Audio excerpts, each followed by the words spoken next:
আসসালামু আলাইকুম, আমি Mehedi Hasan Babla, founder of Kiban shoe and Kiban trade international. আমি আজকে কথা বলবো যে বাংলাদেশের জুতার বিজনেসে আসলে কি অবস্থা, জুতার বিজনেস কিভাবে হয় এবং অনলাইনে জুতার বিজনেস কোন কোন ধরনের বিজনেস মানুষ করতেছে। তো জুতার বিজনেস করতে আসে যে জিনিসটা আমি লক্ষ্য করছি যে বাংলাদেশের মানুষ আসলে জুতা নিয়ে কী রকমের আসলে ফ্যাসিনেটেড, জুতা নিয়ে কোন ধরনের জুতা, যেমন আমরা যদি বলি যে নর্মালি অনলাইন বিজনেসে জুতা ফেমাস হওয়ার আগে কিন্তু বাটা, অ্যাপেক্স বা এরকম বড় বড় যা কোম্পানি আছে এই জুতাই ছিল, আর কিছু লোকাল জুতা পাওয়া যেত এরকমই। এখন বাংলাদেশে অনলাইন যখন পপুলার হয়েছে তখন জুতার বিজনেসটা অনেক পপুলার হয়েছে, বলতে গেলে জুতার মতো পপুলার অনলাইনে এরকম বিজনেস হয় নাই এখন পর্যন্ত। তো এই অনলাইনে এই জুতার বিজনেসের মধ্যে দুই ধরনের জুতা আছে, একটা বাংলাদেশি মেড আর একটা চায়না। তো চাইনিজ যে জুতা আছে এর মধ্যে আবার অনেক ধরনের টাইপ আছে, যেমন ধরতে পারেন যে একটা হচ্ছে কপি, যেটা আমার বিভিন্ন ব্র্যান্ডের হচ্ছে নাইকি, অ্যাডিডাস, এরকম নাইকি অ্যাডিডাসের কপি জুতা বাংলাদেশে বিক্রি হয়, যেটার মধ্যে আবার ৩টা ৪টা ক্যাটাগরি আছে, যেটা ওএম বলে বা মাস্টার কপি বা ফার্স্ট গ্রেড সামথিং সামথিং, এরকম অনেক ধরনের ক্যাটাগরি, ৪টা ৫টা ক্যাটাগরি আছে, সেই ক্যাটাগরির বিভিন্ন ধরনের বিজনেস হয়। এরপর আসে নন কপি। নন কপি বলতে যেগুলো কোনো ব্র্যান্ডের কপি না, এরকমের প্রোডাক্ট হচ্ছে নন কপি, যেটা নিয়ে বিজনেস হচ্ছে। আর লোকালের মধ্যে যদি বলি যে লোকালে অনেকে কী করে কাস্টম মেস প্রোডাক্ট ম্যানুফ্যাকচার করে জুতাগুলা, যেমন একটা ফ্যাক্টরিতে গেল, সে তার ডিজাইন দিল, দেন জুতা তৈরি করলো। মোটামুটি বাংলাদেশে খুব পপুলার লেদারের জুতা নিয়ে। আর একটা জিনিস হলো যে এখানে স্টক লোডের একটা বিজনেস আছে। যেমন অনেক অনেক ফ্যাক্টরি আছে যেগুলোর শিপমেন্ট ক্যান্সেল হয়, সেই স্টকগুলো বের হয়ে আসে, এবং এই জুতাটা বাংলাদেশে পপুলার। তো আজকে যত ধরনের এইরকম জুতা আছে, যে কিভাবে বিজনেস হয়, কিভাবে বিজনেস আসলে করা হয়, কোথায় কি হয়, যেহেতু অনেকেই আসলে জুতার বিজনেস করতে পারে চায়, আসলে করতে চায়। তো এখানে দেখা যায় যে অনেকেই না বুঝে জুতার বিজনেস আসে, দেখে যে একজন জুতার বিজনেসে ভালো করতেছে, সেও নামে যাচ্ছে। তো আসলে কত টাকায় জুতার বিজনেস করা ভালো, বা কখন জুতার বিজনেসে আসা উচিত না, এরকম যত কোশ্চেন আছে আজকে আমি এই ভিডিওতে সব ধরনের কোশ্চেন অ্যান্সার দিয়ে দেবো। তো জুতার এই অনলাইন বা অফলাইন বিজনেসের মধ্যে আসলে ডিফারেন্সটা কোথায়? যে জুতার অনলাইন বিজনেসটা তো আপনারা অনেকে অনলাইনে দেখতেছেন, বাট অফলাইনে যে জিনিসটা আপনারা দেখছেন যে অনেক ব্র্যান্ডের পাশাপাশি কিন্তু নন ব্র্যান্ড অনেক ধরনের জুতা চলতেছে। এখন ২০২৪-২৫ সালে আসার পরে দেখা যাচ্ছে অনেক অনলাইনের জুতাগুলো এখন অফলাইনে পাওয়া যায়। কারণ হচ্ছে যে তারা অনলাইন দেখতেছে, তারা সেই রকমের জুতাগুলো নিয়ে আসতেছে। যেমন চায়না, আমি যদি চাইনিজ জুতার কথা বলি, যে এখন আমরা অনলাইনের জন্য ধরেন অনেক ধরনের চাইনিজ জুতা এরকম ইম্পোর্ট করতেছি, তারা দেখতেছে না এই জুতাগুলো চলতেছে, বা তারা তাদের সামনে তো অ্যাড যাচ্ছে। এখন যার কারণে এখন অফলাইনেও অনলাইনের অনেক জুতাই পাওয়া যায়, যেটা আগে এত পাওয়া যাইতো না চাইনিজ জুতা। যে আপনার অফলাইনে দেখা যায় যে ওই গদা বাঁধা কিছু ডিজাইনের জুতাই বেশি পাওয়া যাইতো, বাট এখন সব জায়গায় আসলে পপুলার। বাট অফলাইন আর অনলাইনের মধ্যে ডিফারেন্সটা হলো যে আপনি যখন একটা জুতার শপ দেখবেন, যে একটা জুতার শপে অনেক ধরনের জুতা আছে এবং সেখানে ১০টা ১২টা শপ আছে অনেক রকম দেখবেন, বাট পার ডে তাদের সেল, যেটা আমার মনে হয় না আনুমানিক তাদের সেল ১০টা ২০টা, কারো হয় কারো ৫০টা হয়, হয়তো নর্মাল শপের কথা বলছি, নট ব্র্যান্ড শপ। বা এই রকমের সেল আসে, এবং তাদের কিন্তু হাঁটা কাস্টমার, বাট একটা এরিয়া বেস। অফলাইন ব্যাপারটা হচ্ছে কি একটা এরিয়া বেস। আপনার যদি বিজনেস একটা আপনার শহরে, সেই শহরের মানুষই শুধু নেবে। বাট অনলাইন ব্যাপারটা কিন্তু টোটালি উল্টা, যে এখানে আপনি পুরো বাংলাদেশের কাস্টমারকে আপনি অনলাইনে একটা প্রোডাক্ট দেখাতে পারছেন এবং সেল করতে পারছেন। যার কারণে অনলাইনে আপনি দিনে ১০০, ২০০, ৩০০, ৪০০ প্রায়ের জুতাও সম্ভব সেল করা, আসলে যদি আপনার চয়েস ভালো থাকে, জুতা চয়েস। তো এখন এই অফলাইন বা অনলাইনে জুতার ক্ষেত্রে হয় কি, আপনি যদি একটা অফলাইন শপ দেন, আমি মনে করি তারও আসলে অনলাইনে প্রচার করা উচিত। তার কারণ কি, দুনিয়াটা এখন আমরা সবাই অনলাইনে এত অভ্যস্ত, এত থাকি, যে আসলে ব্যবসার পরিধির জন্যও সবাইকে আসলে অনলাইনে একটা পেজ বা একটা কিছু করে প্রমোশন করা উচিত। চাইনিজ জুতার ক্ষেত্রে যে জিনিসটা হয় যে চাইনিজ জুতোর মধ্যে তো অনেক ধরনের ক্যাটাগরি আছে। যেমন এক ধরনের বিজনেস বাংলাদেশে এখন খুব পপুলার হচ্ছে নাইকি, অ্যাডিডাসের কপি। অর্থাৎ আমরা কোনো ব্র্যান্ডের কপি জুতা। তো এই কপি জুতার মধ্যে ধরেন যে কয়েকটা ক্যাটাগরিও আছে। আবার প্রথম লেভেলের যারা আছে তারা হচ্ছে যে একদম ওইএম গ্রেড বা একদম মাস্টার কপি যেটাকে বলে, ওইটা নিয়ে কাজ করতেছে। তো এরকমভাবে দেখা যায় যে দোকানে যেটা পাওয়া যায় সেটা মোটামুটি মিডিয়াম লেভেলের প্রাইসে নাইকি, অ্যাডিডাস পাওয়া যায়। দেন আস্তে আস্তে অনলাইন কিছু শপ আছে, এখন আপনারা দেখেন হয়তো, যে যারা হচ্ছে যে একটু হাই রেঞ্জের প্রোডাক্ট বিক্রি করে। এই প্রোডাক্টগুলো কোথা থেকে আসে? চায়না থেকে, চায়নারাই বানায়, চায়নার থেকে আসে। বাট আপনারা হয়তো জানেন যে প্রোডাক্ট সোর্সিং ক্ষেত্রে বা প্রোডাক্ট কেনার পারচেজের ক্ষেত্রে অনেক সময় আপনি অনলাইন প্ল্যাটফর্ম ইউজ করেন, বা আপনি চেক করেন যে আসলে এই প্রোডাক্টটা চায়নায় কোথায় আছে। যেমন আপনি 1688 বলেন, বা হচ্ছে যে তাওবাও বলেন, বা আলিবাবা, আলি এক্সপ্রেস, এখানে আপনারা প্রোডাক্ট হয়তো খোঁজেন, নাইকি, অ্যাডিডাস খুঁজতে যান, কিন্তু আসলে কিন্তু নাইকি, অ্যাডিডাসের কপি এখানে আপনি পাবেন না। কারণ কি, এই এই ধরনের প্রোডাক্টগুলো হচ্ছে যে অনলাইনে তোলা বা ওপেনে বিক্রি করাটা ইনলিগাল। তো যার কারণে এই জুতাগুলো পারচেস করতে হয় আপনার চাইনিজ সাপ্লায়ারের কাছ থেকে, একদম ডিরেক্ট সাপ্লায়ার যারা বানায় তাদের কাছ থেকে ডিরেক্ট পারচেস করে তারপরে বাংলাদেশে আসতেছে যে, এবং বাংলাদেশে কিন্তু কপি জুতার ভালো মার্কেট আছে, কারণ ইয়াং জেনারেশনটা কিন্তু তারা কিন্তু এই নাইকি অ্যাডিডাসের একটা জুতা পরতে, যেহেতু আমাদের দেশের ইকোনমিকের অবস্থা অত বেশি ভালো না যে আমরা সবাই আসলে অরিজিনাল জুতাটা আমরা অ্যাফোর্ড করতে পারবো, তো আমাদের কাছে খুব পপুলার কিন্তু এই কপি জুতাগুলো। তো দেখা যায় যে এই ধরনের জুতো সোর্সিং করে বা সেল করা এবং মার্জিনও ভালো থাকে, বাংলাদেশের মার্কেটও আছে, যদি ভালোভাবে মানুষকে বোঝানো যায়, ভালো কোয়ালিটির প্রোডাক্ট দেওয়া যায়, অবশ্যই মানুষ এই ধরনের জুতোর দাম দিয়ে অনেক কিনতেছে। আর পরে যেটা আছে নন কপি, যেটা আমি হচ্ছে নন কপি নিয়ে কাজ করি, যে আমার এখানে কোনো কপি জুতা নেই। তো এইসব নন কপি জুতাগুলো এখানে ডিজাইন দেখা যায় যে এখানে কোনো নাইকি অ্যাডিডাস বা এরকম কোনো কিছু লেখা থাকে না, মোটামুটি দেখা যায় যে ফ্যাশন বা এরকম টাইপের অনেক কিছু লেখা থাকে বা কোনো কিছু লেখাই থাকে না, এরকম টাইপের। এগুলো হচ্ছে নন কপি জুতা। এবং এই নন কপি জুতার মধ্যে অনেক ধরনের ক্যাটাগরি আছে, যেমন ধরেন যে আমি জাস্ট একটা কথা বলতে চাই যে আপনি যখন খুবই কম দামি জুতা কিনবেন চায়না থেকে, চায়না তো অনেক কম, 200 টাকার জুতা আছে যেটা আপনার হয়তো বা বাংলাদেশে শিপিং চার্জ সহ 500 টাকা পড়বে এরকম। আচ্ছা, আরেকটা ইনফরমেশন দেওয়া দরকার যে আসলে চায়না থেকে প্রোডাক্ট নিয়ে আসার সময় কয় ধরনের প্রাইস হয়।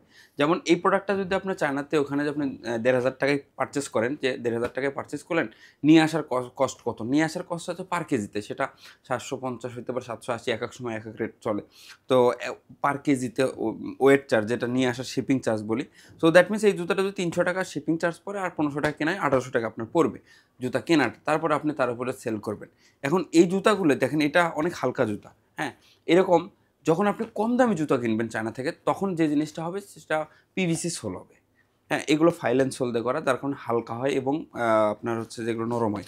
তো এই ধরনের জুতার বিজনেস করার সময় এই জিনিসগুলো আপনার সিম্পল জানা উচিত যে আসলে সোলটা খুবই ইম্পর্টেন্ট জুতার, কারণ কাস্টমাররাও একটা জিনিস খেয়াল করে যে হালকা জুতা কিনা। তো দেখা যায় অনেক ভারী জুতা হয়ে গেলে আসলে কাস্টমার বেয়ার করা বা কাস্টমারের জন্য হাঁটা মুশকিল হয়ে যায়। এই জন্য কম দামি জুতা কিনতে গেলে সবচেয়ে প্রথম খেয়াল করবেন যে ওয়েটটা কত। ওয়েট যদি 600, 700, 800, 1 কেজিও হয়ে যায়, তাহলে কিন্তু এটা অনেক কষ্টদায়ক হয়ে যাবে। বাট নর্মাল ইউজের জন্য দেখা যায় 400 গ্রামের মধ্যে, 450 গ্রামের মধ্যে থাকলে ভালো হয়।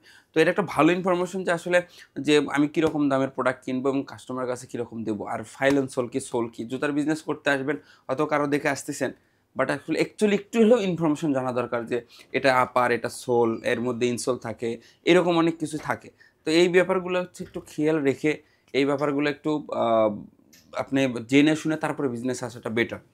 আর এখন গেলাম চাইনিজের কপি নিয়ে কথা বললাম, নন কপি নিয়ে কথা বললাম। নন কপি জুতা কিন্তু হিউজ পরিমাণে, এইগুলো আপনি 1688 বলুন, চাইনিজ যে কোনো ওয়েবসাইট বা যে কোনো জায়গায় আপনি সোর্সিং করতে পারবেন এবং সাপ্লায়ার পেয়ে যাবেন সহজেই, কারণ এগুলো ছবিতে সার্চ দেবেন, যে কোনো জায়গায় দেখলে পেয়ে যাবেন এবং ইভেন ওখানে গেলেও পাবেন অনেক জুতা। কিন্তু কপিটা আপনি ওইভাবে পাবেন না, কপিটা আপনার মাধ্যমে সাপ্লায়ারের মাধ্যমে কিনতে হয় আসলে। আর একটা বিষয় হলো বাংলাদেশের লোকাল যে মার্কেটটা, তো বাংলাদেশের লোকাল মার্কেটের ক্ষেত্রে আমি যদি বলি, যেমন ধরেন যে এই প্রোডাক্টটা বাংলাদেশে বানানো সম্ভব, কারণ বাংলাদেশে আসলে আপনি জানেন হয়তো বা বাংলাদেশে লেদারের আইটেমগুলো খুব ভালো মেক করা হয় এবং বাংলাদেশের লেদার অনেক সুপেরিয়র লেদার হয়, বাংলাদেশের লেদার অনেক জায়গায় এক্সপোর্ট হয় এখন।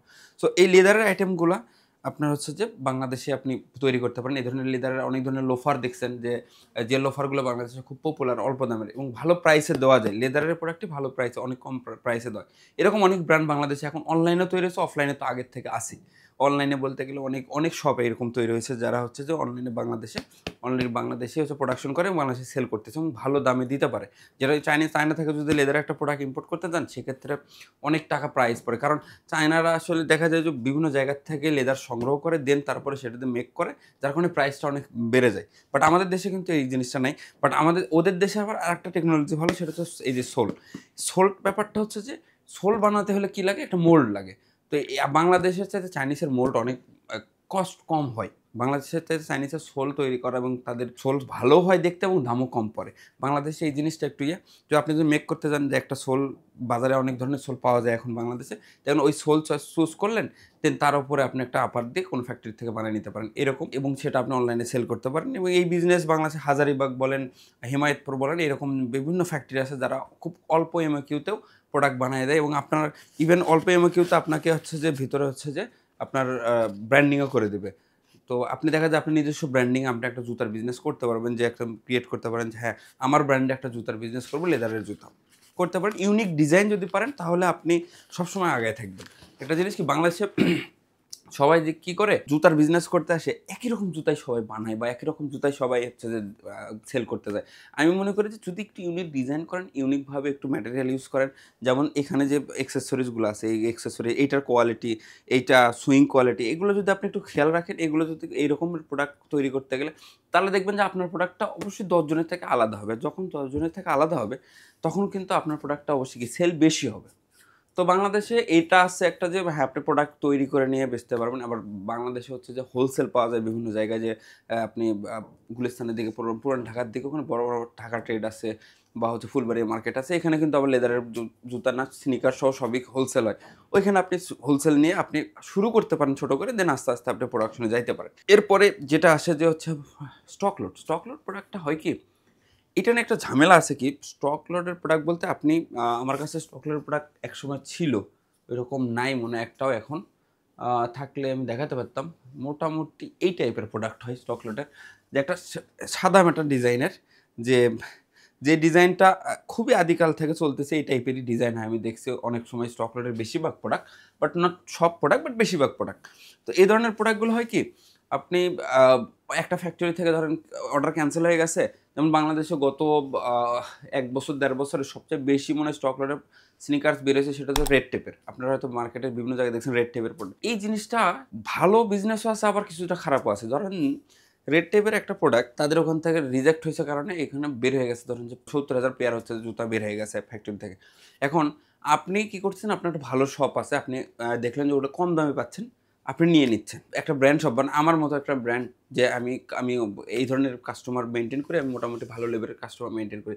তো আমি যদি এই স্টক লটের প্রোডাক্ট নিতে যাই, সেক্ষেত্রে হয় কি আমার ব্র্যান্ড ভ্যালু কিছুটা কমে যায়। কারণ কি, আপনি যখন প্রোডাক্টটা নিবেন কোনো স্টক লটে, দেখবেন যে কারণ একটা ডিজাইন ৭০,০০০ পেয়ার বের হইছে।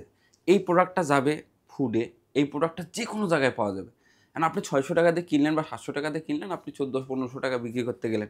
বাট অ্যাকচুয়ালি আপনার ইমেজের সাথে যখন আপনার এই প্রোডাক্টটা আপনার কাছ থেকে নিচ্ছে, আপনার অন্যান্য প্রোডাক্টও নেয় একটা মানুষ, এবং সে যদি একটা স্টক লটের প্রোডাক্ট লাগে এবং ওই প্রোডাক্টটা যদি সে ফুডে পায়, তাহলে একটু হলেও তার মধ্যে একটু খারাপ লাগা কাজ করে যে আমি এটা তো ফুডে পাওয়া যায় বা এইরকম। তো দেখা যায় কাস্টমার একটা ভ্যালু কম হয়ে যায় এই শপের প্রতি। তো আপনার যদি ব্র্যান্ড ভালো হয় তাহলে স্টক লটের প্রোডাক্টেই কম দামে এই ধরনের বা জেনারেলাইজড প্রোডাক্ট না সেল করাই ভালো। সেটা দেখা যায় আপনার ওই প্রোডাক্টটা সেল হয়ে যাবে হয়তো, বাট আপনার অন্যান্য প্রোডাক্টে এই ইফেক্টটা পড়ে যাবে। এইজন্যই বলি যে অন্যান্য শোতে বা অন্যান্য আপনার মেইন বিজনেসে ইফেক্ট না করার কারণে আপনার মোটামুটি ভালো ব্র্যান্ডের যারা আছেন তারা স্টক লটে না হাত দেওয়াই ভালো। বাট যারা আবার স্টক নিয়ে কাজ করতেছে, ধরেন যে স্টক বিজনেস করতেছে, তাদের ক্ষেত্রে হয় কি, তারা তারা তো সেল করে অভ্যস্ত। তারা হচ্ছে যেগুলো, এবং তাদের অনেক বড় শপ তৈরি হয়েছে যারা স্টক লট দিয়ে কাজ করতেছে। তো এবং তারাও ভালো করতেছে এবং তাদের কাস্টমার বেসটাও আলাদা, এবং তারা খুব ভালো বিজনেস করতেছে। যদি শুধুমাত্র স্টক লট নিয়েও বিজনেস করা যায় তাহলেও ভালো লাভবান হওয়া পসিবল। আমার কাছে অনেক ভাই ব্রাদার আছে যারা আসলে এই ধরনের বিজনেস করতেছে এবং ভালো করতেছে ইনশাল্লাহ। আর বাকি যেটা আছে যে মিক্স করা যাবে না। এখানে আমি যে ব্যাপারটা আগে আলোচনা করলাম যে মিক্স করা যাবে না। মিক্স করলে হয় কি, আপনি ধরেন যে চাইনিজের একটা কোয়ালিটি নিয়ে চিন্তা করতেছেন যে আপনার প্রোডাক্টের প্রাইসের রেঞ্জ হচ্ছে যে ২,৫০০ থেকে ৩,০০০ বা ৪,০০০। আপনার একটা কাস্টমারের সফিস্টিকেশন আছে যে এই লেভেলের কাস্টমার আমার কাছ থেকে প্রোডাক্ট নেয়। কিন্তু আপনি আবার ঠিক লো কোয়ালিটির প্রোডাক্টও বিক্রি করতেছেন। যেটা হচ্ছে যে আবার আপনার ওই প্রোডাক্টটার কারণে দেখা যায় বাকিগুলোর আপনার ভাবমূর্তি নষ্ট হয়ে যায়। এটাই বলতেছি যে মিক্স করা যাবে না। আপনি যে লেভেলের বিক্রি করতেছেন ওই লেভেলেই থাকেন, বা ওই কাস্টমার বেজের উপরে কি চয়েস সে ধরনের প্রোডাক্ট নিয়ে ব্যবসা করেন, মিক্স করেন না। প্রত্যেকটা আমি বলতেছি প্রত্যেকটা কিন্তু আলাদা, আলাদা জিনিস। তো স্টকলট বলেন, চাইনিজ বলেন, কপি, নন কপি সবকিছু মানে আলাদা, আলাদা একটা ক্যাটাগরি। আপনি সবকিছু যদি করতে যান হযবরল হয়ে যাবেন। কারণ এই ভিডিওর লাস্টে আমি একটা জিনিস বলব যে এই জুতার বিজনেস ভালো, বাট খারাপ কোন দিক আছে এই জুতার বিজনেসের, সেটা যদি আপনি শোনেন তাহলে আপনি বুঝতে পারবেন আমি এই কথা কেন বলতেছি যে মিক্স করেন না। তো এরপরে যেটা আসে যে এই বিজনেসগুলো, স্টকলেটের বিজনেস কোথায় পাবো আমরা, কই থেকে কিনবো আসলে? তো আপনি দেখেন এখন ইউটিউবে অনেক ধরনের ব্লগ হয় যে স্টকলেটের প্রোডাক্ট হোলসেল, বা আপনি ফেসবুকে অনেক ব্লগ আছে। এখন না সবকিছু খোঁজা এত ইজি হয়ে গেছে। এখনও যদি মানুষ বলে যে আমি আসলে প্রোডাক্ট খুঁজে পাই না যে হোলসেল কোথায়, পাইকারি কোথায়, তাহলে বলব সে আসলে বিজনেস করার জন্য কিছু রিসার্চই করেনি বা কোথাও দেখেও নাই। যদি বলে আমি কোথাও খুঁজে পাই না। এখন ইউটিউব, ফেসবুক ভরা আসলে এইসব ব্লগ যে কোথায় হোলসেল পাওয়া যায়, কোন জায়গায় কি পাওয়া যায়। কারণ এখন সবাই যে নতুন, নতুন ব্লগার আসে যারা আসলে এই ধরনের দিয়ে প্রমোট করে হোলসেলাররা। তো এটা পাওয়া যায়, বিভিন্ন জায়গায় পাওয়া যায়। বিভিন্ন জায়গায় আপনি কানেকশন থাকলে পাবেন, কানেকশন না থাকলে আপনি নরমালি দেখে একজনের কাছে যান। আপনি যখন একজনের কাছ থেকে একটা প্রোডাক্ট ধরেন যে একটা লাইন পাইছেন যে একটা প্রোডাক্ট আপনি হোলসেলারের সাপ্লাই চেইনের একটা গল্প বলি। যে আপনি একটা প্রোডাক্ট একজনের কাছে গেলেন, সে এই প্রোডাক্টটার দাম বলল যে, "ভাই এই প্রোডাক্টটা কত?" তো আপনার হোলসেল প্রাইস বলল সে হচ্ছে যে ৳১৫০০। দেখুন হোলসেল প্রাইস ৳১৫০০ আপনি নিয়ে এসে সেল করতেছেন। আপনার কাছে মনে হচ্ছে যে ৳১৫০০ তো অনেক বেশি। আসলেই বেশি হইতে পারে। কারণ ফার্স্টে যখন আপনি বিজনেস আসবেন, হয়তো আপনি থার্ড পার্টি কারো কাছে পাইছেন। আপনি তাকে কিছু বলবেন না, কোনো সময় তার সময় নষ্ট করবেন যে হ্যাঁ, বেশি নিচ্ছেন, প্রোডাক্ট সেল করবেন। আগে দেখবেন সেল হচ্ছে কিনা। যদি এই প্রোডাক্টটা সেল করে আপনি ৳১০০ প্রফিট করতে পারেন, ৳১০০, তাহলে এই প্রোডাক্টটা যদি আপনি ৳১০০ কমে পরে কিনতে পারেন, তাহলে আপনার লাভ ৳২০০ করতে পারেন। সো আগেই যদি আপনি তাকে বলেন, "ভাই আপনি তো বেশি নিচ্ছেন", তখন আপনাকে যদি প্রোডাক্ট না দেয়, আপনার কাছে প্রোডাক্ট সেল না হয়, আপনি কিন্তু এই ৳১০০ সম্ভাবনাটা নষ্ট করবেন। সো আগে হোলসেলারের সাথে মিট করা বা হোলসেলার বা কোনো ইম্পোর্টারের সাথে কাজ করার ক্ষেত্রেও মাথায় রাখতে হবে যে আমি আসলে কী ধরনের বিহেভ তাদের সাথে করব। তো আপনি কি করলেন? ৳১৫০০ দিয়ে কিনে সেল করতেছেন, আপনার ৳১০০ করে লাভ হচ্ছে। এখন তারপরে আপনি মোটামুটি ভালো লেভেলের সেল হইলে যখন দেখবেন কোয়ান্টিটি সেল করতেছেন, তখন তাকে যেয়ে বলুন, "ভাই আমি তো ১০ পেয়ার জুতা নিয়ে শুরু করছিলাম, এখন তো আমি ১০০ পেয়ার সেল করতেছি। তো এখন কমানো যায় কিনা?" সে কিন্তু কমানো গেলে সে কমাবে। তখন যদি তাকে এরকম করেন যে, "ভাই আগে আপনি ৳১৫০০ করে নিয়েছেন, আজকে বলতেছেন যে ৳১৪০০ করে নিয়েছেন। আপনি ৳১০০ করে বেশি লাভ করছেন।" এই ধরনের কথা, এই ধরনের কথা বিজনেসে যেকোনো জায়গায়, যেকোনো হোলসেলার বলেন, যার সাথে এটা যদি বলেন, আপনার তার সাথে সম্পর্ক যাবে। যদি মুখের খাতিরে সম্পর্ক নাও যায়, আপনার সাথে নাও করে, আপনাকে ভালো বিজনেস সে দিতে পারবে না। অর্থাৎ ভালো কোনো প্রোডাক্ট আসলে আপনাকে আগে জানাবে না। কারণ আপনি তার মনে কষ্ট দিয়েছেন যে আপনি বলছেন আপনি আগে ৳১৫০০ করে নিয়েছেন, এখন ১৪। এটা খুবই মাইন্ডে লেগে যাবে তার। তো এই জায়গাটা খুবই সাবধান হতে হয় যে একটা মানুষের সাথে কিভাবে আমি ডিল করব। সে আপনার কাছে ১৪০০ পরে নিছে, আপনি জাস্ট বিজনেস করে দেন। আপনি পারলে আরেকটা সাপ্লায়ার বা আরো যে সাপ্লায়ার আছে তাদেরকে খোঁজেন, ফার্স্ট পার্টি খোঁজেন। খুঁজে আপনি নিজে তার সাথে ডিল করুন। কখনো আগের পার্টিকে বলতে যাবেন না, "আমি এটা পাইছি, ওটা পাইছি, আপনি তো বেশি নিয়েছেন।"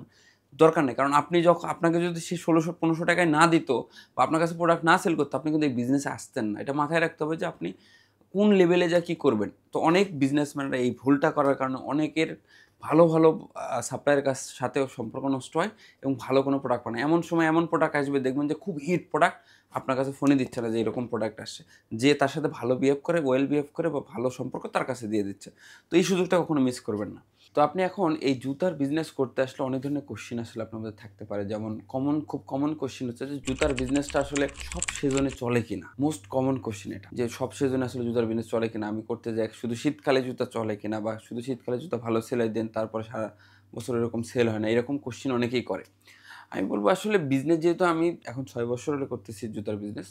জুতা আসলে প্রত্যেকটা সিজনেই ভালো সেল করা পসিবল। বাট ক্যাটেগরি আছে। জুতার ক্যাটেগরি। অর্থাৎ আপনি শীতকালে কোন ধরনের জুতা আপনি চালাবেন, গরমকালে কোন ধরনের, বর্ষাকালে কোন ধরনের জুতা আপনার চলবে বেশি, সেই ধরনটা বুঝে যদি জুতা সেল করেন আপনি বা যদি ওই ধরনের ধরন চেঞ্জ করে আপনি জুতা নিয়ে আসেন, তাহলে প্রত্যেকটা সিজনেই আপনার জুতা ভালো সেল হয়। এখন এখানে একটা কথা খুবই ইম্পোর্টেন্ট যে আপনি কখন কোন সিজনে কি প্রোডাক্ট নিয়ে আসবেন। ধরেন শীত শেষ হচ্ছে। শীতে আপনি সব ধরনের জুতাই প্রায় চলে। যদিও ওইরকম ব্রেথেবল জুতা কম চলে, বাট তারপরেও যদি সব ধরনের জুতাই খুব ভালো চলে। এরপরে এখন সামার আসার আগে শীতে যখন লাস্ট সিজন চলে আসে, অর্থাৎ ডিসেম্বর, জানুয়ারি, ফেব্রুয়ারি ওইরকম সময় আসে, তখন আপনি কতটুকু স্টক আপনার কাছে সেল করতে পারবেন এই ১ মাস ২ মাসের লাস্টের দিকে এসে, সেইটা রেখে নতুন করে আপনার সামারের জন্য প্রিপারেশন নেওয়া। কারণ অনেকেই কি করে মানে সেল হচ্ছে দেখে অনেকেই মনে করে যে না, জুতার লাস্টের দিকে যেও, একদম শীতের লাস্টের দিকে যাও, শীতেরই আইটেম অনেক বেশি নিয়ে আসে যে ভালো সেল হবে। পরে যায় এই জুতোটা ১ বছর তার টানতে হয় বা অনেক সময় লাগে তার সেল করতে।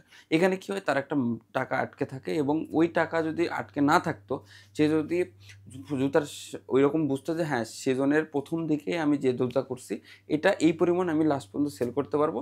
তারপরে আর সেল হবে না বা স্লো হবে, সেটা বুঝে যদি স্টকটা মেইনটেইন করতো, তাহলে সামারের জন্য প্রস্তুত নেওয়া বা সামারের জন্য তার জুতার থেকে টাকা বের হওয়াটা অনেক ইজি হইতো। তো দেখা যায় যে লাস্টের দিকে আমি বলব যে আমার সাজেশন থাকবে এরকম যে যখন শীতের লাস্টে আসবে তখন সামারের জন্য প্রিপারেশন নেওয়া বা সামারের জুতো অর্ডার করা, আস্তে শুরু করা। যাতে আপনার এই আবার স্টক বেশি না থাকে। আরেকটা জিনিস হলো যে আপনি কোন ধরনের জুতো আসলে চলে? যদি আমি ছোট্ট উদাহরণ দেই, তাহলে আমার এখানে থাকতে পারে এরকম জুতা, যেমন ধরেন এই যে এই ধরনের জুতাগুলা বা এটা, এগুলো সব শীতের, হ্যাঁ, এগুলো মানুষ নরমালি শীতে বেশি পরে, বাট আমি গরমে পরে না তা না, বাট শীতে বেশি পরে বা শীতে বেশি কমফোর্টেবল হয়। বাট ধরেন যে কারণ এগুলোর ভিতরে প্যাডিং আছে বা ভিতরে ওইরকম আপনার আপারগুলো খুব অ্যাটাচ করা বা ওইরকম আরকি দেখেন সোল-টোল সবকিছু মিলিয়ে কিন্তু এগুলো একটা শীতের ভাইব দিচ্ছে।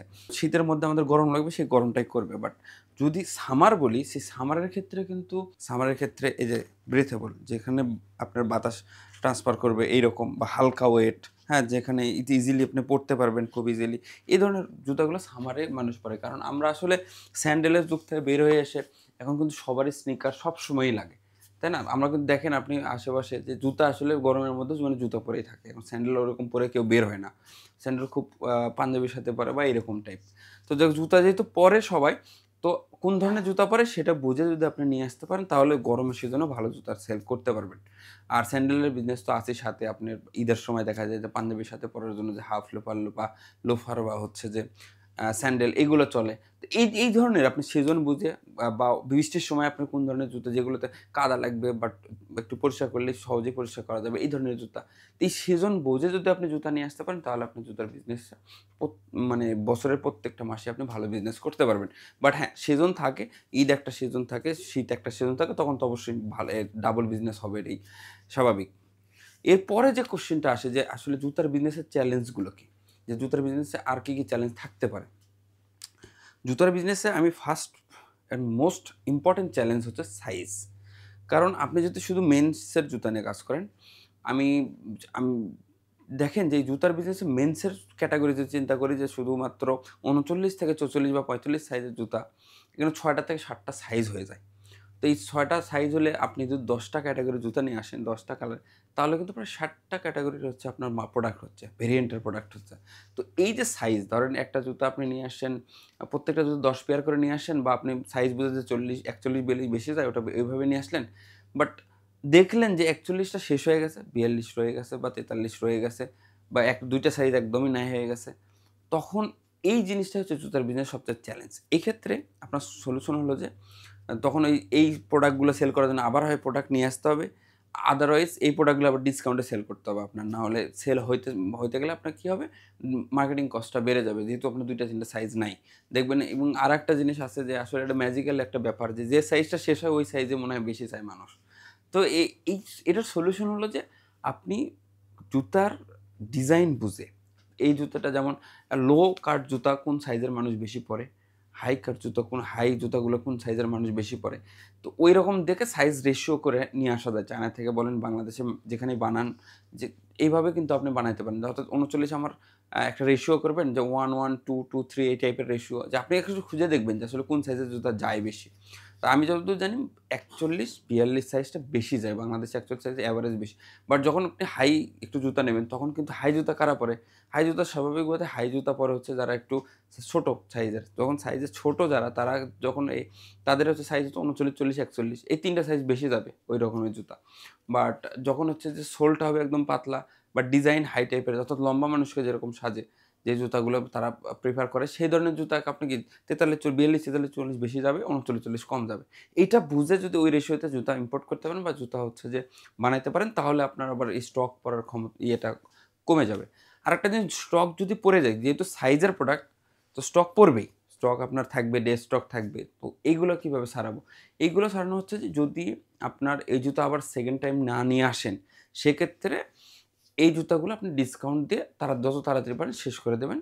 তারপরে আপনার হচ্ছে যে নতুন জুতাতে যাবেন। কারণ পুরাতন জুতা নিয়ে যদি আপনি থেকে যান যে হ্যাঁ, আবার নিয়ে আসবো কিনা বা আস্তে, আস্তে সেল করব, সেম প্রাইসে সেল করব। এটাতে করতে গেলে হয় কি, আপনারা দেখবেন যে ডেড স্টকে আপনার ৳১০,০০,০০০ বিজনেসে ৳২,০০,০০০ ডেড স্টক পড়ে থাকবে সবসময়। তো আমি মনে করি যে না, ঐরকমভাবে না করে, যে জুতা আর আনবেন না, যে জুতা আর বানাবেন না, সেই জুতা আবার আপনি কি করেন, ডিসকাউন্ট দিয়ে শেষ করে দেবেন এবং নতুন ডিজাইনে যাবেন। আরেকটা বড় চ্যালেঞ্জ ট্রেন্ড ফলো করা। ট্রেন্ড ফলো করা বলতে আপনি এখন জুতা তো এমন একটা জিনিস, ফ্যাশন আইটেম। ফ্যাশন আইটেমের ট্রেন্ড অলওয়েজ চেঞ্জ হয়। একটা ডিজাইন গেলে আরেকটা নতুন ডিজাইন মানুষ চায়। নতুন, নতুন ডিজাইন চায়। সো নতুন, নতুন ডিজাইন, নতুন, নতুন কালার কম্বিনেশন করতে গেলে ভেরিয়েন্ট এত বেশি হয়ে যায়, আপনার স্টকে মাল পড়ে থাকার বা প্রোডাক্ট পড়ে থাকার, জুতা পড়ে থাকার সম্ভাবনা অনেক বেড়ে যায়। তো সেই ক্ষেত্রেও আপনার এইটা একটা চ্যালেঞ্জ। বাট তারপরেও বললাম যে আপনি যখন কোনো জুতার ভেরিয়েন্ট নিয়ে আসবেন বা কালার নিয়ে আসতে শেষ করতে চাবেন বা 90% 80% শেষ করে তারপর নতুন ভেরিয়েন্টে গেলে আপনার টাকাটা ভালো ইউজ হবে। অল্প টাকা হলেও টাকা ভালো ইউজ করতে পারবেন। ভালো মানে বারবার রোটেশন করতে পারবেন ওই টাকা। আরেকটা চ্যালেঞ্জ হলো যে এখানে যে কপি হওয়া। অনলাইন বিজনেসের সবচেয়ে বড় চ্যালেঞ্জ হচ্ছে যে আপনি একটা জুতা অনেক কষ্ট করে সোর্সিং করে নিয়ে আসেন নতুন জুতা। আপনি নিয়ে আসার পরে দেখলেন যে কপি হয়ে গেল। অর্থাৎ আমাদের দেশে কিন্তু এই জিনিসটা খুবই মানে বেশি হয় যে তারা জুতা সোর্সিং করে না একটা ভালো শপ বা যে একজন ভালো একটা জুতা নিয়ে এসে ভালো চলতেছে। দেখা গেল যে আপনি এই জুতা নিয়ে আসলেন, এই জুতা আপনি ভালো সেল করতেছেন। এরকম আপনার মতো আরও ১০ জন এই সেম জুতা নিয়ে আসতেছে। তো ওইটা হয় যে কি প্রাইসের যেহেতু অনলাইন বিজনেসটা কি ফিক্স জেলে বা কাস্টমার ধরে ফেলে। একটা অ্যাড আমি আজকে জুতা যেটা কিনলাম, জুতা যদি কোনো সপ্তাহে পারচেজ করি দেখবেন ওই সেম ধরনের জুতা কিন্তু আরও ১০ টা অ্যাড আমার সামনে আসে। তো যার কারণে আসলে লুকানো যায় না। আপনি একজন নিয়ে এসে ২,৫০০ বিক্রি করতেছে, আরেকজন সেম প্রোডাক্টটা নিয়ে এসে কি করলো ৳২৩০০ দিল, ৳২০০ কমে দিল যাতে ভালো বেশি সেল হয় এবং হয়ও সেল বেশি। এটা একটা প্রবলেম যে মানুষ কাস্টমারের কাছে যেহেতু সে সেম অ্যাডটা সবার কাছে যাচ্ছে বা সেম টাইপের অ্যাড যাচ্ছে একটা প্রোডাক্ট পারচেজের সময়, এটা একটা চ্যালেঞ্জ যে আসলে কপি হয়ে যাওয়া। তো সেই ক্ষেত্রে আপনি কপি হয়ে গেলে আপনি একটা জিনিস মাথায় রাখবেন, আপনি কাস্টমার লয়াল যদি করতে পারেন, যেমন আপনার কাস্টমারের সাথে আপনার ব্র্যান্ডিং যদি ভালো করতে পারেন, তাহলে দেখা যায় কাস্টমার আপনার কাছ থেকেই পারচেজ করবে। বা এই ধরনের কপি থেকে আপনার ঝামেলা মেটানোর চাইতে আপনি যদি কারো সাথে বলতে চান যে হ্যাঁ, আমার কপি করছে আমাকে এটা অনেক ধরনের আমি দেখছি যে অনলাইনে অনেক ব্যবসায়ী এটা নিয়ে কমপ্লেন করে যে আমার প্রোডাক্ট ও কপি করতেছে, আমার প্রোডাক্ট ও কপি করতেছে। এসব বলে লাভ নেই। ওপেন সোর্স, চায়না একটা ওপেন সোর্স বা বাইরে ওপেন সোর্স। ওপেন সোর্সের এই প্রোডাক্টটা আমার না।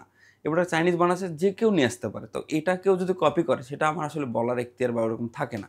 এখন যদি আমার নিজস্ব বানানো কনটেন্ট কপি করে সেটা আলাদা কথা। বাট যদি প্রোডাক্ট তো এটা চায়না, এটা তো আপনার কোনো লোগো নাই, আমার কোনো লোগো নাই, কিছু নেই। যে কেউ এনে বিক্রি করতে পারে। সো আসলে আপনার দিক থেকে আপনার সাবধান থাকতে হবে এবং আপনার দিক থেকে আপনি ওইভাবে টেকনিক্যালি ব্যবসা করে যেতে হবে। এখানে মানে ঐরকমভাবে ব্লেম দেওয়ার বা ঐরকম কোনো কিছু করার আসলে ওয়ে নাই। কারণ এটা আপনি যতই বলেন না কেন কেউ না কেউ এটা কপি করবেই। আরেকটা জিনিস করতে পারেন যে হ্যাঁ, কাস্টমাইজ করে নিয়ে আসতে পারেন। যদি আপনার খুব বাজেট থাকে তাহলে আপনি বেশি পেয়ার দিয়ে কাস্টমাইজ করে আসতে পারেন। তাহলে আর কপি-টপি হবে না কোনো কিছু। আরেকটা বিষয়, আরেকটা চ্যালেঞ্জ, বড় চ্যালেঞ্জ এর মধ্যে মোটামুটি জুতার বিজনেসের চ্যালেঞ্জ হচ্ছে যে টাকা লাগে কত? যে এই জুতার বিজনেস শুরু করতে হলে আমাকে আসলে কত টাকা দিয়ে কোন ধরনের বিজনেস শুরু করা যায়? দেখেন, অফলাইনে একটা দোকান নেয়া বা একটা হচ্ছে যে সেটআপ দেওয়া দোকানের ভালো টাকা যায়। একটা পজিশনের টাকা যায় বা হচ্ছে যে ভাড়া বা হচ্ছে ডেকোরেশনের টাকা। তো এই ধরনের টাকা অনেকের না থাকলে সেক্ষেত্রে তারা অনলাইনে আসে। অনলাইনে ঘর থেকে শুরু করা যায়। আপনি একটা ভিডিও করলেন, প্রোডাক্ট ছাড়লেন, আপনি ওইখান থেকে ডেলিভারি করলেন। তো দেখা যায় যে আপনার জুতার বিজনেসে মোটামুটি ভালো একটা অ্যামাউন্ট নিয়ে নামতে হয়। কারণ এখানে তো ভেরিয়েন্ট বেশি, কালার বেশি, সাইজ বেশি যার কারণে ধরেন যে ৫ লাখের নিচে নামলে একটু অসুবিধা হয়ে যায় কি জুতার বিজনেসে আজকে আপনি ৫ লাখ নিয়ে নামবেন, পরের মাসে আপনার কাছে ক্যাশ অ্যামাউন্টটা ৫ লাখ বের হবে না। আপনার কাছে থাকবে ২ লাখ, ৩ লাখ, সর্বোচ্চ গেলে ৩ লাখ টাকা থাকবে। কারণ স্টকে থাকবে, এখানে থাকবে। অন্যান্য প্রোডাক্ট কি হয়? একটা প্রোডাক্ট আপনি ৫ লাখ টাকা কিনে এনে আসলেন, পুরো প্রোডাক্ট সেল করা যায় সাইজ বা ভেরিয়েন্ট না থাকলে। জুতায় এই জিনিসটা করা যায় না। থেকেই যায় কিছু না কিছু থেকে যায়। যার কারণে এই জুতার বিজনেসে একটু টাকা লাগে। বাট যদি এর চেয়ে বেশি ১০ লাখ, ২০ লাখ, ৩০ লাখ, কোটি টাকার মধ্যে হয় তাহলে তো জুতার বিজনেস আরও ভালো করা পসিবল হয়। আর ওই যে ১ম এ যেটা বলছিলাম যে OEM বা 1:1 গ্রেডের জুতাগুলা, সেক্ষেত্রে ভালো ইনভেস্টমেন্ট এ না নামলে আপনি যে পার্টিগুলো আছে তাদের সাথে পারবেন না বা আপনার কাছ থেকে পারচেজ করবেও না। একটা ৳১০,০০০ দামের জুতা আপনি যদি মনে করেন যে আমার ৳২,০০,০০০ আছে আমি ৳১০,০০০ দামের জুতা সেল করতে যাবো বা ওই ধরনের জুতার ব্যবসা শুরু করব, তাহলে আপনার জন্য খুবই চ্যালেঞ্জ হবে এবং মোটিভেশন ধরে রাখা খুবই কঠিন হবে। অনেকেই ভুল করে যে অল্প টাকার বিজনেসে ঘর থেকে যে ওরা ৳১০,০০০ দিচ্ছে আমি এই সেম জুতা আমি ৳৯,০০০ দিতে পারবো নিয়ে এসে। কিন্তু আল্টিমেটলি আপনার থেকে কেউ কিনবে না ভাই। আপনার সেটআপ নাই। কারণ ৳১০,০০০ একটা জুতার সেটআপ বা একটা মার্কেটিং স্টাইল বা হচ্ছে যে একটা আপনার ডেকোরেশন সবকিছু যা লাগে একটা ৳১০,০০০ প্রোডাক্ট সেল করতে সেটা আপনি ৳২,০০,০০০ য় পারবেন না। তো এই ভুলে অনেকেই আসে। দেখে মনে করে যে আমিও তো শুরু করতে পারবো, চায়না থেকে প্রোডাক্ট নিয়ে আসতে পারবো। তো নিয়ে এসে শুরু করতে যায়, পরে ওই ধ্বংসই হয় আসলে। তো ঐরকম করা যাবে না। আপনি ৳২,০০,০০০ আছে, ৳২,০০,০০০ দিয়ে ছোট বিজনেস করেন, অন্যান্য প্রোডাক্টে বিজনেস করেন, ব এর লো রেঞ্জের কাস্টমার নিয়ে কাজ করেন, যেমন লো রেটের কাস্টমার নিয়ে কাজ করেন। তাহলে হবে কি আপনার সেল বেশি হবে, প্রফিট বেশি হবে। আস্তে বেশি টাকা হলে তখন ওইখানে যান। এই কম টাকা নিয়ে এই ধরনের বিজনেসে যাওয়া উচিত না। এই ভুলটা অনেকেই করে এবং এই ভুলটা অনেকে করে ধরাও খাইছে। অনেকে ব্যবসায় আর করতে পারেনি। তো এই হলো ব্যাপার।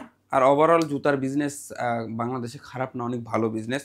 বাট যদি আপনার ক্যালকুলেটিভ ওয়েতে কাজটা করতে পারেন, অর্থাৎ আপনি ক্যালকুলেটিভ ওয়েতে বলতে ক্যালকুলেশন করে আপনি কী করবেন, আপনি ডিটারমাইন যে আপনি এই ধরনের করবেন, এরপরে এটা যাবেন, ধাপে ধাপে আপনি যাবেন, তাহলে জুতার বিজনেস অবশ্যই ভালো আছে এবং ইনশাল্লাহ আরও সামনে ভালো হবে।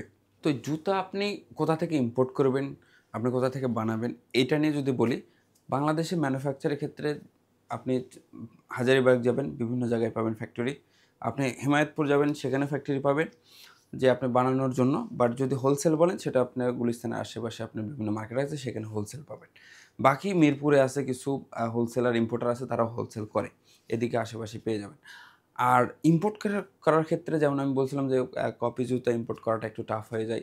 সেক্ষেত্রে আপনি কপি নন কপি চায়নার ক্ষেত্রে কী করুন, আপনি দেখতে পারেন কোনো ওয়েবসাইট, চায়নার ওয়েবসাইট দেখেন এবং এজেন্সি আছে, দেখবেন অনেক ধরনের এজেন্সি এখন বাংলাদেশে অনেক হয়েছে, যারা চায়না থেকে প্রোডাক্ট নিয়ে এসে দেয়, তাদের কাছে সোর্সিং পাবেন, তাদের সাথে শিপিং পাবেন, সবই পাবেন, আপনি তাদের কাছে গেলেই পাবেন। এরকম যেমন ধরেন আমার কেটিআই যেরকম কিবান ট্রেড ইন্টারন্যাশনাল, এটাই কিন্তু 3 বছর ধরে করে আসতেছে যে মানুষের প্রোডাক্ট ইম্পোর্ট করে দিতে, আমাদের পাশাপাশি মানুষের প্রোডাক্ট ইম্পোর্ট করে দেওয়া হয়। তো আপনি এরকম অনেক এজেন্সি পাবেন, তাদের কাছে আপনি ইম্পোর্ট করতে পারেন বা তাদের সাথে যোগাযোগ করে আপনি এই ব্যাপারটা জানতে পারেন। ইভেন ধরেন যে অনেকেই কোয়েশ্চেন করে, আমি কি প্রথমে বিজনেসে আসার সময় আমাকে ইম্পোর্ট দিয়ে শুরু করতে হবে, না হচ্ছে যে সরাসরি কারো কাছ থেকে নিই? দেখেন, এটা ডিপেন্ড করে আপনি আসলে কোন পজিশনে আছেন, কত টাকার বিজনেস করতেছেন। অনেকেই তো বিজনেস শুরু করে এরকম যে একজন বিজনেস করতেছে ইম্পোর্ট করে, তার কাছ থেকে রিসেল করে, অর্থাৎ তার কাছে একটা প্রোডাক্টটা পাইকারি না নিয়ে, যে আমার যে কয়টা অর্ডার পড়তেছে তার কাছ থেকে ওই কয়টা অর্ডার নিয়ে ডেলিভারি দিয়ে এইভাবে বিজনেস করে, অল্প টাকার বিজনেস এটা। তো এখন আপনি যেভাবে পারেন, আপনার পরিচিত কেউ থাকলে প্রোডাক্টের, আপনি সেইভাবেও স্টার্ট করতে পারেন, দেন আস্তে আস্তে নিজে ইম্পোর্টে আসতে পারেন। অর্থাৎ আপনার জন্য যেটা সুবিধা হয়, আপনার জন্য যেটা রিস্ক ফ্রি হয়, যে আপনার এখানে মনে হচ্ছে রিস্ক একটু কম আছে, ঠিক আছে, এইদিকে যায়। বাকি ইম্পোর্ট, আপনার যদি টাকা থাকে, আপনার যদি কনফিডেন্স থাকে, আপনি ইম্পোর্ট দিয়েও স্টার্ট করতে পারেন। আর জুতার বিজনেস সম্পর্কে যত কিছু জানালাম, এটার কারণটা সবচেয়ে বড় কারণ যেটা হলো যে অনেকেই দেখে শুধু এই বিজনেসে আসে, এসে কয়েকদিন বিজনেস করে একটা ঝামেলা পড়ে বা একটা ধরা খায়, তারপরে বিজনেসের করারই মানে তার ইয়ে থাকে না, ইচ্ছাই থাকে না। তো যার কারণে আপনি যে বিজনেসই করেন, বিজনেস তো সবেরই আছে এবং ভালো টাকা ইনকাম হয় এখানে সব বিজনেসেই। কিন্তু আপনি যদি আপনার কাছে যে স্যুট না করে, তাহলে ওটাতে যায়েন না। স্যুট বলতে আমি বুঝাইছি যে আপনি এই প্রোডাক্টটা সম্পর্কে জানেন কিনা, বিজনেস সম্পর্কে জানেন কিনা, বোঝেন কিনা আসলে, তারপরে আসতেছেন কিনা। না শুধু এইটুকু দেখে আসতেছেন যে হ্যাঁ, ওই ভাই তো এই জুতার বিজনেস করে ফাটাই ফেলতেছে, আমিও যাবো এই জুতার বিজনেসে। তো এইরকম পাগলামি করে বিজনেসে আসার দরকার নেই। আপনি একটা যেকোনো প্রোডাক্টের বা যেকোনো বিজনেস আসার আগে চিন্তা করবেন যে এটা সম্পর্কে আমি প্রোডাক্ট সম্পর্কে জানি কিনা, এটার মার্কেটিং কীরকম এটা জানি কিনা, বা এটা কীভাবে কোথায় সেল হয়, কোন ধরনের কাস্টমার, সব কিছু বুঝে তারপরে আপনি আসেন। অনলি জাস্ট সামনে কারো বিজনেস দেখে আপনি বিজনেস করতে আইসেন না।